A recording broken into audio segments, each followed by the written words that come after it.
How are you? Today's the 23rd of February, 2009. My daughter was watching the first 4 videos. She said they were a bit slow, a bit boring. So I need to pick up the pace. I was watching, looking at the news and watching it. Wow, the pace is definitely picked up. Lots of things going on. And if you want to be in a thriller, all you have to do is read the news and your heart will start beating and you'll even get some anxiety. Might start shaking. Scary stuff out there. One of the things that I wanted to point out, and I'll provide some links, is that the meltdown maybe wasn't what you thought it was. And there's a great article by Peter Brimelow in Marketwatch, so I hope that you read that. And another thing that I wanted to point out was about the Federal Reserve, some of the information coming out of that. The new data is not looking very good, and you know, if the Fed gave out these loans on an emergency basis, then we would see some pullback now already, some correction already on that, and there hasn't been. So there are definitely some problems out there. We're still in that emergency mode as far as the Federal Reserve is concerned. Okay, so you have people like Peter Schiff and Mark Faber and the Mises Institute and Lou Rockwell and Max Kaiser. Oh wow, he's very exciting. But I'm coming from a different angle, even though I really love Austrian economics. But I am very clear that putting my faith in other men and their ways, unless they totally are on the same footing as God's ways, is the wrong faith. So that's why I decided to make these videos, because when I was watching Glenn Beck or Gerald Salante, I hope I'm saying his name right, you know, they're saying the truth, a lot of truthful things out there, but there's so many variables, and it's very scary. We don't know what's really going to happen. We can guess what's going to happen, but we really don't know for sure. And so, and I think we need to know what we can do now in our little world, because we don't have power in these big central banks and these big central governments. We had power, but because of our want for debt and our want for other people to try to create a paradise for us, we've given them this power, and now they're so big that we're stuck. But we have an advocate, and that's why I decided to do these videos. What can we do now? First, realize that man has created chaos out of the order that God has given us.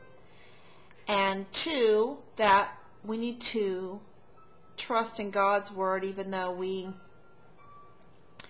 don't always understand why he's telling us to do the things that he tells us, because that's where true justice is. And a land without justice is a band of robbers, as St. Augustine pointed out. So, and then the third one is, if we do not look to God for morality, then man will create its own morality and enforce it with coercion. And we're seeing that a lot in this world with this tolerance stand and these extreme positions. For example, we can go back in history. This is not the first time the Ottoman Empire, being so desperate for money to sustain their empire, that they taxed trees. So men had to go and cut down their trees in their yard because they didn't have enough money to pay the taxes. Well, you can imagine what that did to the land. So this is where we're at today, and I need to make sure this is kind of peppy so I keep your attention. But you know what? God's burden is light, and there's some peace with it, and we don't have to panic. So that's also something that I want to portray in these videos. So lesson number 5 is, yesterday was the Lord's Day. We could pray because we are always depending on God for the answers, for peace, for the economic plan. And as much as I like Austrian economics, God has a great economic plan that truly works. He knows all variables. So lesson number 5 is, if God has all the answers and they've taken God out of the schools, that if you have children, you need to get them out of the school.